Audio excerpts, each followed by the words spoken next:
There it is, the dome of the Capitol building of the United States Congress. Whenever I see that building, I'm reminded of what Thomas Jefferson said. He said, "Here, sir, the people govern." And for a long time, lesbians and gay men really didn't feel that they even had the right to bring their grievances to the government, that they were lucky if the government just left them alone to a certain extent. And what we've seen here this week is 2 days of lobbying where over 2,000 lesbians and gay men from all over the nation, from states like South Dakota and from large states, of course, like New York and California, going throughout the halls of Congress, lobbying their members, getting somewhere in terms of impressing them that something needed to be done about the current AIDS crisis and about protecting lesbian and gay rights. And for 2 days, that went on, that led up to the march. And of course, if the march is to have any effect, people becoming energized enough to becoming involved in that political process and continuing to be visible in that political process is extremely important. People in the... Say to him is, Mr. President, look out in this hall. Look tomorrow out your window, out of the White House window, and look on the mall. What you will see, Mr. President, is not what you probably think you will see, and it is certainly not what you fear you will see. What you will see, Mr. President, is something you talk a great deal about. What you will see is one of the largest families in this country, Mr. President.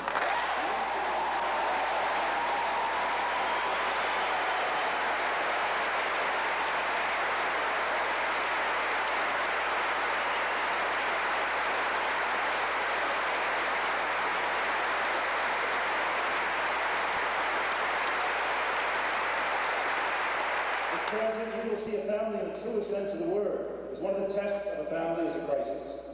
And you will see a family that is drawn together in the most deeply human of ways. You will see young and old, you will see black and white, you will see rich and poor, you will see male and female, you will see straight, Mr. President, you know what? You will see gay. G-A-Y, Mr. President.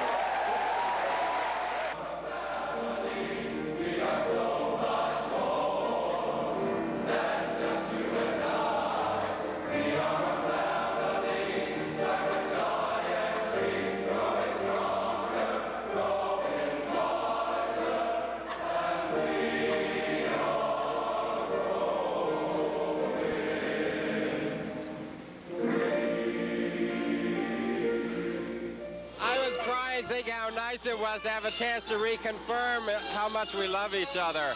And when we attended the California State Republican Convention 2 weeks ago, or 3 weeks ago, we decided that we were going to go ahead and make our commitment now. I think we all have to take a step forward, especially on an issue like this. To know that the other one's going to be there. All of you before me. All of you who just did this wedding ceremony, before you is the future. The past matters no longer. In a moment, but not yet, I'm going to ask you to take a breath, totally release the past, and take one step forward into that future and your place in the world. Take that breath, release the past, now step forward together. All together, come forward. That's fine. And so it is. You are together as friends, as lovers, as life mates, as partners.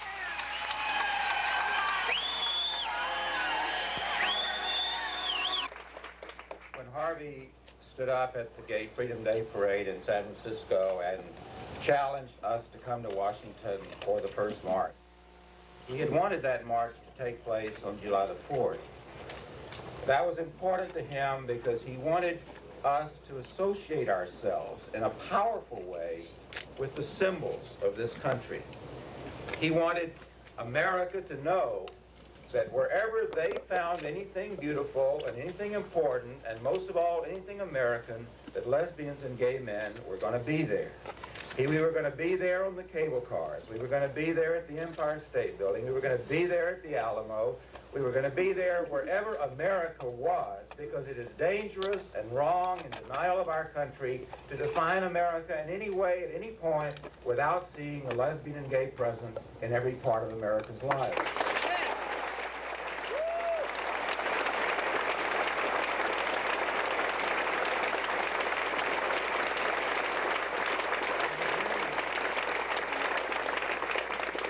dream that the people here and thousands of other lesbian and gay activists who are here in spirit are making come true now is the dream that there will not be a place of worship, a place of business, a place of power, a place of value in this entire country that has not heard and responded to with integrity the experience of lesbians and gay men in the United States of America.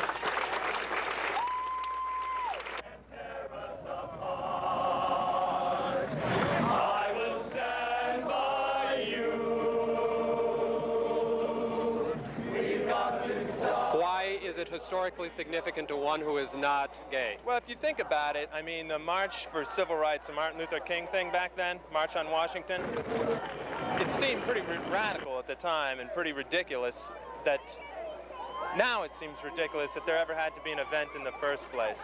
And it eventually ought to be that way now, you know, and I'd like to be able to tell my kids I was part of it.